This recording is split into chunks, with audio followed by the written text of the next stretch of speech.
thank you all for coming and for all your support throughout. You have been wonderful voices of support for truth. And apologies for taking 2 days to get my health on track and checked up. But I feel wonderful today after these 2 days of regaining my voice and unfurling my little wings and reorienting myself. So thanks to our amazing team of lawyers, as Sir described, who have been supporting us pro bono as their social responsibility, we were sure of a victory or a win in the court. But you know, I'm a little greedy person. A win was not enough for me. I was always looking for a win-win. A win would be just Sonam Wangchuk wins. And what good is Sonam Wangchuk winning if Ladakh and the Himalayas and the causes he represents do not win? So therefore, we were looking for a win-win for the causes also, and even more, a win-win-win. Now, with the recent extending of hands by the government to build trust, as they have said, and to facilitate meaningful, constructive dialogue. This is a great thing, because this way Ladakh will also win and our cause will also win. So it will be truly a win-win. It will be a win-win-win also, because the government will come out looking better and our image in the world will be a little better, and it will be even better win-win-win if the Honorable Court also records a judgment in this case, apart from revocation of the order itself, so that it guides future executives and future policy makers about how to use, and especially how not to use, such laws as National Security Act. So I'm in that way happy that it can be a win-win-win. I hope it can be. As I said, they have offered for constructive, meaningful dialogue. Actually, this is all what we were struggling for, to start dialogue. And we had to struggle so much. Walk from Leh to Delhi, go on unshans, go to jail, to exactly get that. If you see all movements in Ladakh, they are appealing for starting the talks and dialogue process. Even yesterday's rallies that I watched from here, the demand was to resume talks.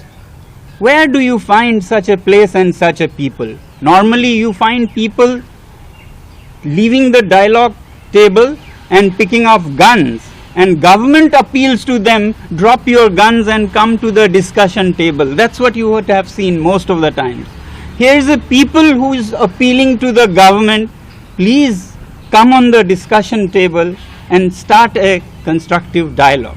Now that government also says, let's start a meaningful constructive dialogue and build trust, I think we are starting to sink.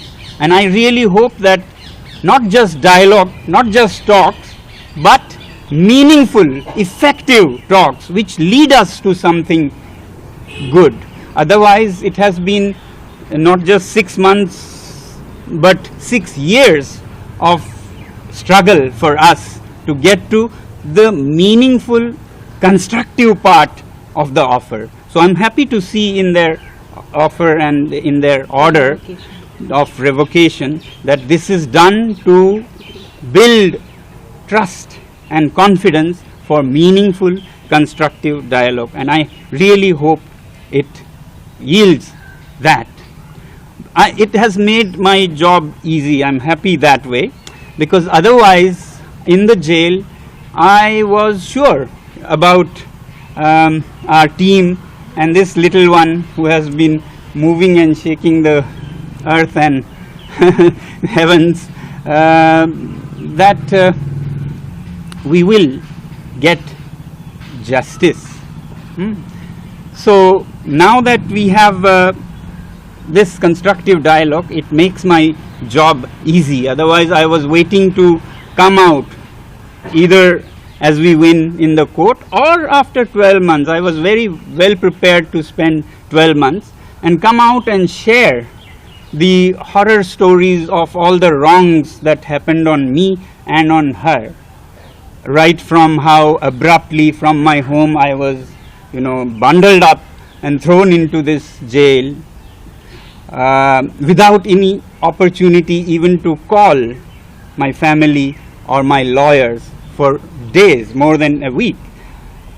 Or of her, who could not even meet journalists to voice her anguish with heavy security positioning around the campus, and how she slipped out into Delhi to knock the doors of the court, and how for 2 or 3 weeks there was kind of cat and mouse chase on the streets of Delhi with her cars followed by people in cars and motorcycles. It was all a filmy scene, not very filmy at the time.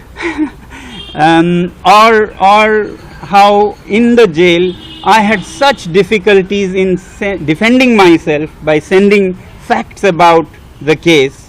It was a huge horror story of how it was made so difficult to send anything to my lawyers. Otherwise, it was great. The jail, the staff, the people there were very upright and very kind, despite keeping to their laws and disciplines and so on. But now I'm happy that I won't have to go into those things. This is what I was compelled to think of, that my story I'll have to share with the world, so that, not really for me, but to make this nation, where people can operate fearlessly and where we can function when we are truthful. Ordinary citizens have their rights. But now with this hand extended from the government, I'm spared of having to do any of those. I really hope that the dialogue process will go on, and only if they fail and we are compelled to again appeal in other ways, will we need to share those. But as I said, it's nothing less than a thriller, non-fiction thriller, or nothing less than a movie perhaps could do justice to the details of what all we went through during these 6 months. But I really want to hope, and I'm sure that we can happily forget those and look forward to a beautiful beginning, a new beginning, where trust is built and dialogue happens, and through dialogue we get at mutually satisfactory results. I'm sure a talk is a give and take process. Both sides have to be considerate and flexible, but it has to be win-win.